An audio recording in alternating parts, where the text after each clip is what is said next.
Sisterhood Spotlight. We are a video podcast that highlights and celebrates women who have overcome obstacles and challenges in life. Through it all, they have triumphed in the face of adversity to become successful in their own right. In the Sisterhood Spotlight, I am shining the light on women who have made a difference in their world. Women such as yourself who represent all of us. We are entrepreneurs, community leaders, corporate professionals, speakers, and coaches who inspire, motivate, and encourage others by sharing their stories, their knowledge, and wisdom. Sharing one's insight on their journey to success can be impactful. So thank you for coming on today's journey with me. I am Doreen Alvarez, and I am your host. I couldn't be happier to shine the Sisterhood Spotlight on an honoree from Empowered Magazine, Yanis Sanchez. Please welcome Yanis Sanchez.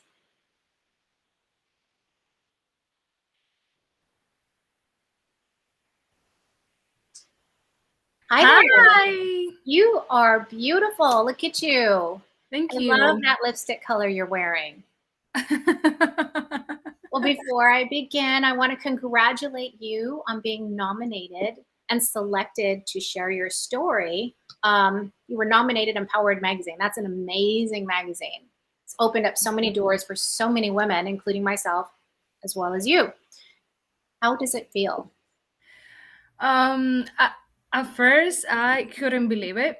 And then when they started emailing me, talking to me, I think I received one phone call, and they were talking to me about it. I was like, oh my God, this is for real. So so I was like, it is like, I was kind of like, is this for real? And then when I started looking at everything they were asking me, I was like, oh my God, this is so excited, It feels like when you go through so many things, you have to realize that you have to keep doing well because at some point somebody's going to see it.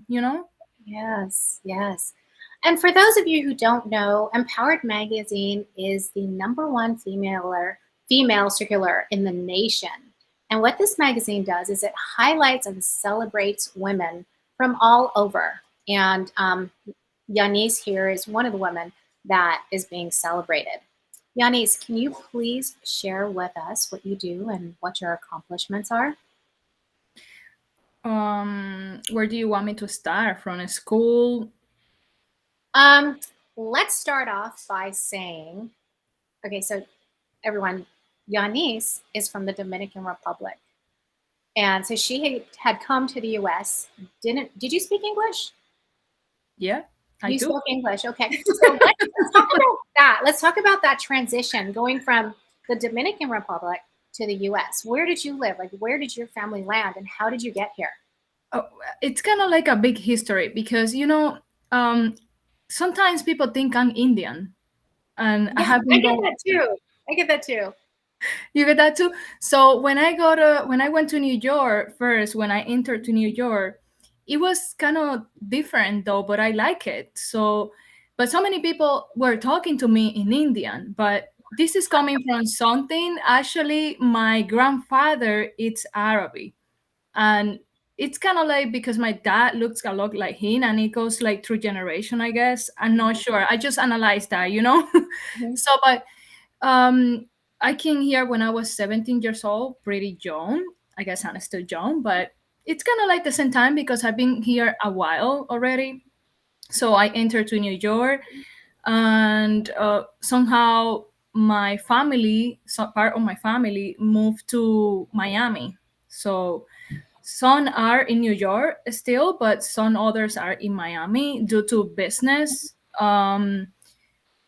Basically, I went back to the art to finish high school because I was doing a high school head in marketing and finance. So I remember it was hard because when you come here, I think they drop you 1 year.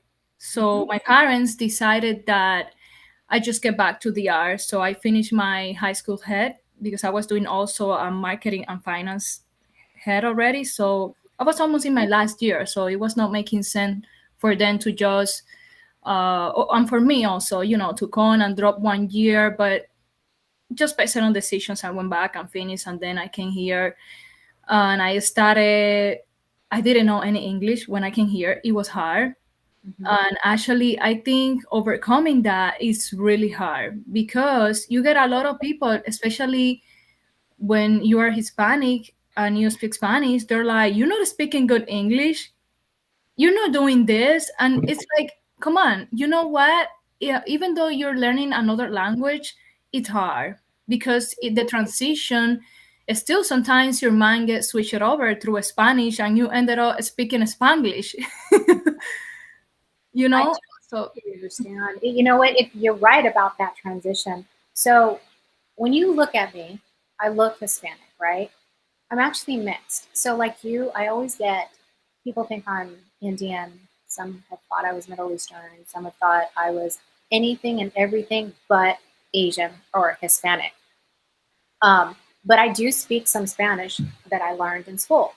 And like when I go to Mexico and I'm trying to speak Spanish, I can imagine what it must have been like for you having this learn English and speak it. Because when I go to Mexico, when I speak Spanish, sometimes I'm thinking in my head in English, but trying to say it in Spanish. And sometimes the words are kind of backwards. Is it like that? Is it like that way for you? yes. Um, Yes. you know what I did when I was in college? I didn't get any nothing wrong. I have a lot of Latin friends, but I say the only way is to get people that don't speak Spanish. So Absolutely. I got some Haitian friends and some American friends, and I thank all of them. You know who you are, so thank you for correcting me. And still, I have people that when I speak, I would just say something. Don't be afraid because I was too shy. I didn't want it to make a mistake, but there's no way you can learn if you do not make the mistake. You always see somebody that will have the empathy of telling you, "Hey, I think you're pronouncing this wrong. I think it should be this way." It happens with us also when somebody's speaking Spanish. I don't do it like that because they're learning. I'm like, "Oh, you know what? It's in this way. You should say this." So Yeah. there is people that actually help each other, and I love that. Um, Absolutely. That's great.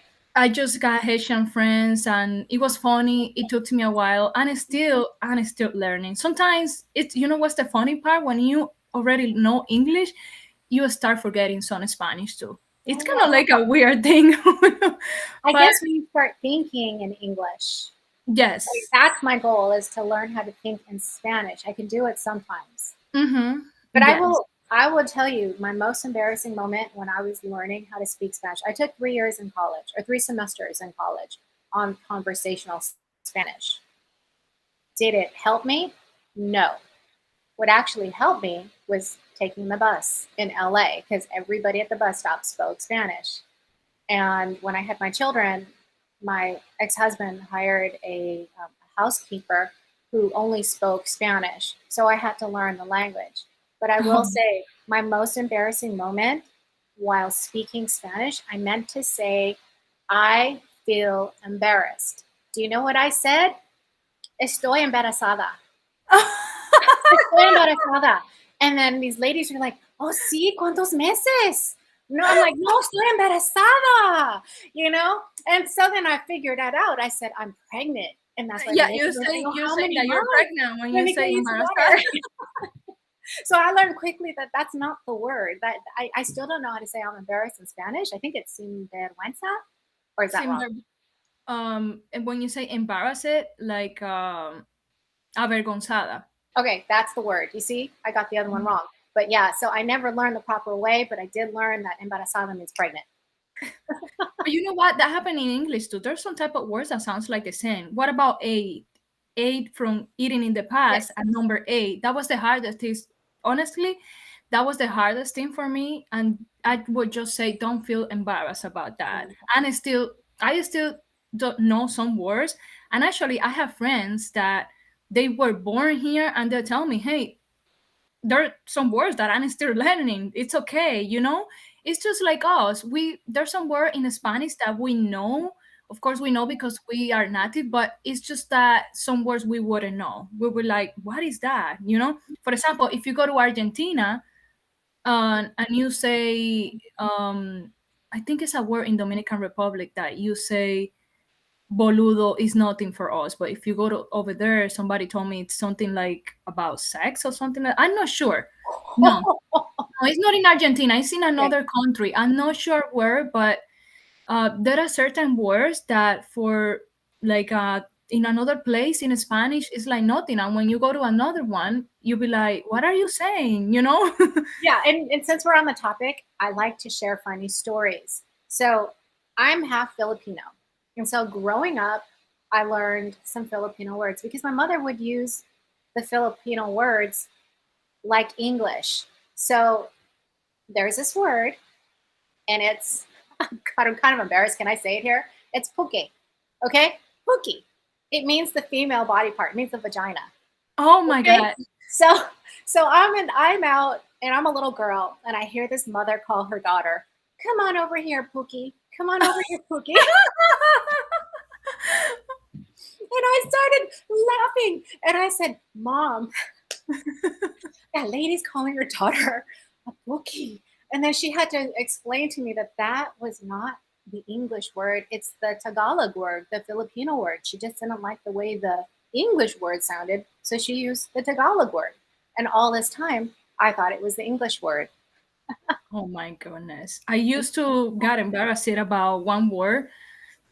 I used to say when I came here at first when I was in New York, my brother he used to joke me a lot about that because he came first. So he was like, it's no Jan, it's Han."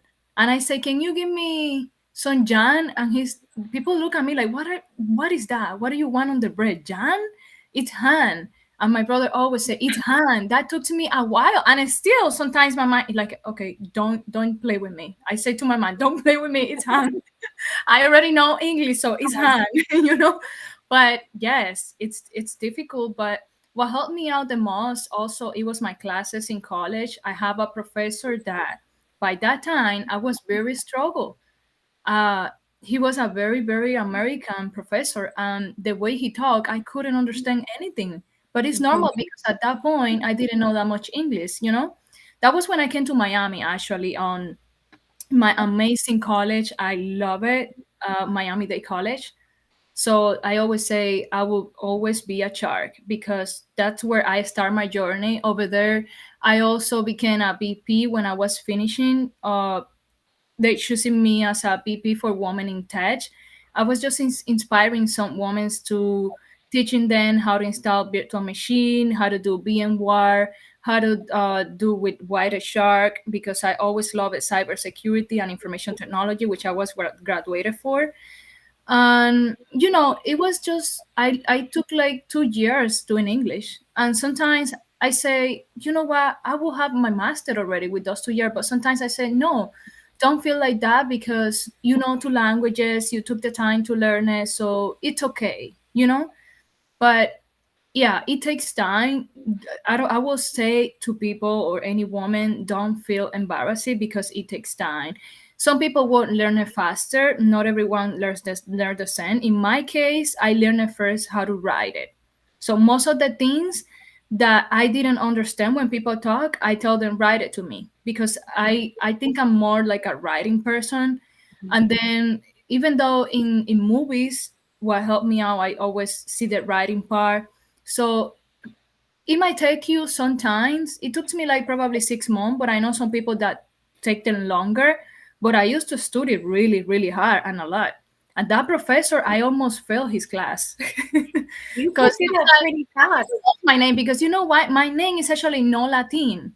The pronunciation is pretty American, and he was like, "Janice, Janice, can you pronounce this way? You don't pronounce that way." Yes, and every time he started telling my name, I was like, "Oh my god!" But yes, he pushed me hard, and at that time, I was mad because I was like, "Oh my god, he always calling me, he always calling my name." But now I understand, you know.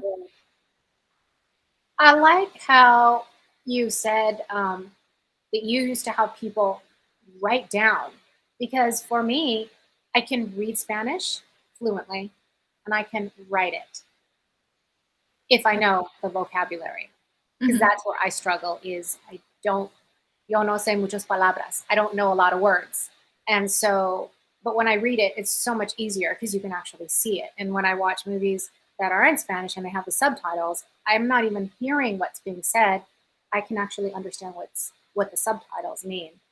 But let's get into what you do for a living. So you're in cybersecurity and you do computers, technical stuff, Um, technology. I actually I do a lot of stuff. I'm still transitioning to my master.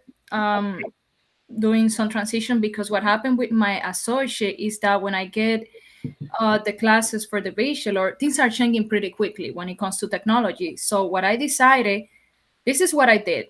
I go ahead and the classes that I missed to accomplish the bachelor for the master, I took it in another college. Mhm. So for cybersecurity, which is ethical hacking, what I wanted, what I want to do. But I already have my information technology major. But the thing is, for the transition that I want to do for the master, I require some other classes that they added this year with this thing of artificial intelligence, which is what I want to do. I want to finish with artificial intelligence or maybe something related with both cybersecurity and artificial intelligence because I always feel seduced by how these robots work and do stuff. I want a robot that wash my dishes, by the way. I So do too. I want a robot to wash my dishes and cook my food and clean my house. yes, so soon, hopefully soon, I'm going to take a class that it's going to teach me how to code these robots. I love that. I'm passionate about that. And I have been helping also some girls previously. And also, what I do by the time I started my business for Google, it was something that I started for hobby, which is Sapphire accessories. Um, I'm still working on my little promise of that business because of the school. I have to, has so many things going on at school. Plus, I also work from home and also plus doing the business. So it's a lot of things. Right? You are doing a lot of things. So your sapphire accessories, is that jewelry? Or, Yes. oh, okay. And I know that you have an IG, but you know what? Most women like accessories, most women like jewelry, including me. So I saw that that was your IG. I want to go shopping. Yeah, So awesome. you need to start sending me some pictures and your website so I can shop and buy I some have some accessories. good things coming on soon. I Very can't wait. nice. I'm Yes. excited. I'm like, I don't look, I don't wear accessories. This is my accessory here, my watch. Oh, and my scrunchie that I use for my hair. I just took it down because we're live and I think I look better with my hair down. I like accessories, but I don't really wear it that much either. But it's something that I think I love it. It makes you feel very woman, very. Sometimes it's simple. Sometimes you can be wearing a very basic black dress and then you add the Yeah, silver accessories, then you have a sexy black dress. Just accessorize. It just kind of adds to yeah, whatever it you're does. It can wearing. change an outfit, definitely. I agree. Definitely, definitely. Um, and let's talk about your Embrace the Book Club. What is that? Oh my goodness. That is one of my projects that I'm still working on it. I just started, but I think as I started in 3 days, I have the same followers that I have in my Sapphire. I was like, wow. I was just writing about books and people were following that account in just 3 days. I hit to 165 followers. So I always like to read. It's something that I do like a hobby. It makes me feel good, especially when I don't feel well. I read, I read, I read. I think a person that read, as more knowledge that you have, it's power. So a person that read is a person that can be pretty wise about many stuff. And I something that I don't know, I just grab a book and I started reading, reading, reading, reading. One book that I would recommend, The Art of a War. It's one of my favorite. In Spanish, ¿Quién se ha llevado mi queso? English is Who Took My Cheese, I guess. Well, I was just going to say that. I heard the word cheese in there. So, Yeah, those are amazing books. what is They it are, called? The Art of the Word? yes. Okay. In Spanish is El Arte de la Guerra. Okay. You know Mhm. what? I love to read too. Um, I have a hard time watching TV, and like just focusing on what's going on. But when I have a book and it's interesting and fascinating and educational, I can read that book, and before I know it, it's been hours, several hours. I It's put a very lot interesting. of, I try, yeah, reading book is good. Some people don't like it, but it's fine. You don't, so I recommend a lot of book about personal separation, like how to embrace, how to feel better, how to overcome situations, because we as a human tend to get stuck, when we got a situation. And I think what something that make a difference, it's not the mistake, it's not the risk, is to know how to learn from that. Instead of asking why this is happening to me, we have to ask what I'm learning from this, which is Absolutely. super hard because I go through this. I'm like, I do not want to see what I'm learning from this. I want to know why this is happening, because we human tend to like look at like that. All of us do it, but we Absolutely. say we might say probably, what are we learning from this? Move on. Sometimes we get stuck. Not everyone is the same. You might not have the same situation with other people. Sometimes taking risks make you to a wonderful place. Let's say, um, you can think that everyone is the same, but sometimes we just get like a stalker on that, and that is, I would advise to see first what are you learning from that, and maybe you see it from a different perspective. At the end of the day, we do learn from our trials and tribulations. We have no choice but to learn. And it's an opportunity that gets us closer to success. Without failure, you can't have success. I agree So 100%. learning, learning from whatever situation only grows us. And it's not comfortable, but if we don't learn, we're going to keep making the same mistake over and over and over again. Yeah, I heard that. And it's true, I agree. So, so you're living in Miami right now, right? Your Yes. family, you originally lived in New York, and now you're in Miami. How do you like it? Miami. Yeah, how do you like Miami?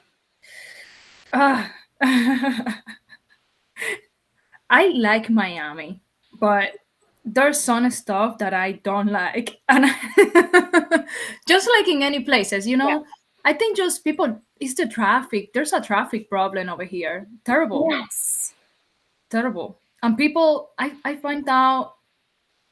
I don't want to say that because I I born in the art, but I think some people should be more polite. That's the only thing I think. That is the one thing I don't like is I don't like rude people. And I know I'm making a generalization, but I find when I go to smaller cities, when I go to other places where there's less population, people seem to be nicer and more courteous. I agree. When I go to the big city, like for example, I'm near Los Angeles. I'm 30 minutes east of Los Angeles. I live in a small little suburb.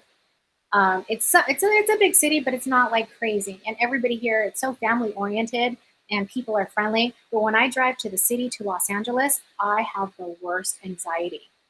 I'm stopped at a stop sign for more than 2 seconds, and the person behind me is already honking at me to go. And yeah, it's just the energy out there is just so much and so overwhelming. So yes, I I get it. know, but there are other sections. Look at us. Yeah, But it's true. I think it's a big city issue. I'm not sure why. I have a Chinese friend that I met in when I went to a submit of cybersecurity, that she told me that she lived in LA, because I asked her how was it, and she told me I'm not sure. And I was telling her about Miami. She's like, I think it's a big city thing. I'm not sure.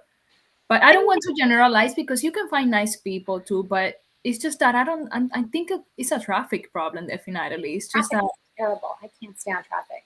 I can't. I mean, it's okay if I have really good music in my car and I don't have to go to the bathroom, because that's like the worst thing when you're stuck in traffic and then you have to go to the bathroom. You're like, oh, okay. And I'm sure that's happened to you. Oh yes, definitely. It's a lot of population. It's a lot of people here. That's why So you currently are a student right now. I yeah, I'm a student. I think in I was graduating.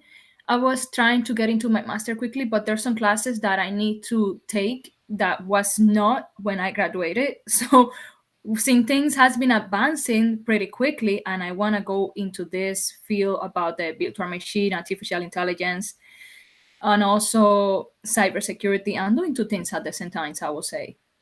And I So love it. what okay, so if you Keep had me to pick busy. one, if you had to Huh? pick one thing, yeah, if you have to pick one thing to do, like say after you get your master's, what is it that you would like to pursue?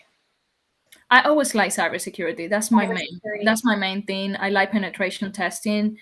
Most of my certifications are penetration testing, and What's penetration test? Oh, penetration testing. Let's say. penetration testing. Yeah, it's when it's kind of like the second one of the steps that most of the business has when it comes to a disaster. Got it. Got it. But before the disaster, it doesn't have to get to a disaster though. That's why penetration testing teams is there, you know. I think it's so sexy when I see a woman doing this type of work in such a male dominated It's tough. field, It's tough. right? It's Yeah, tough. it's such a male dominant. It can work in your favor and can also be a disadvantage, you know, but I can definitely see the advantage of going to a job and getting interviewed and there's all these men and there's one woman who's super smart. That could be such a like a not a turn on, but it could be something that an employer might look at and go, "Oh my god, let's check I her out. had Let's that give her a issue in chance." one class. I was the only woman, and I just felt so awkward. But I felt good. I'm like, oh my god, how many guys? All of this guy here. Right? It's like good for your ego. It makes you feel really, really good. You No, know? and but I got good friends. I helped some guys too. I helped a guy to get a grant, Mhm. and this guy have his first certification because the grant they give it to me, but at that time I couldn't get it because of work, and then I give it to him and take it for you. I say apply because they give it to me. They have one spot. I give you mine, and I help him, and he's like, oh my god, thank you. He got his first certification. So I don't care to help guys or women. I think that's how empower is about. It's not only about women. It's like see as a woman what you can do. So you can help the people around you. So, how can our audience get in touch with you? I've got two Instagram accounts for you. Those are good. Embrace the Book Club and then Sapphire Accessories underscore. Yeah, those are great. And for your Twitter, I'm going to let you say that because I'm going to butcher it. I think it's a point. No, it's an at Tarazona_Kikita. Okay. No It's wireless. At at, Tarazona_Kikita. okay. And then your email, ysanchez0393. 0393 at gmail.com. Perfect. And really quickly, what advice would you give women to empower them? I would advise them to don't stop in the situation, in the trouble.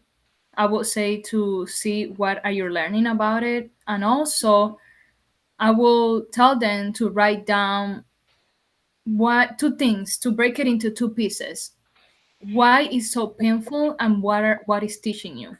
From that, you might be able to take the good piece and learn from the experience. And also, never feel embarrassing about what you want. People is always going to make comments. At the end of the day, you have to fulfill your dreams as soon as you're not doing something bad. So embrace that, follow that, and do not regret it. Thank you for joining us. That is some great advice. Thank you for joining the Sisterhood Spotlight. Please follow us on social media Thank you at too. Sisterhood Extravaganza. For any questions or comments, please email us at sisterhoodextravaganza@gmail. And of course, please visit our website at sisterhoodextravaganza.org for all up to date happenings. And if you're looking for that sisterly connection, you know that we are here for you. And before I close, I want to leave you all with this quote: motivate yourself from within, educate your mind, and manifest that life you so desire. Thank you. Thank you too.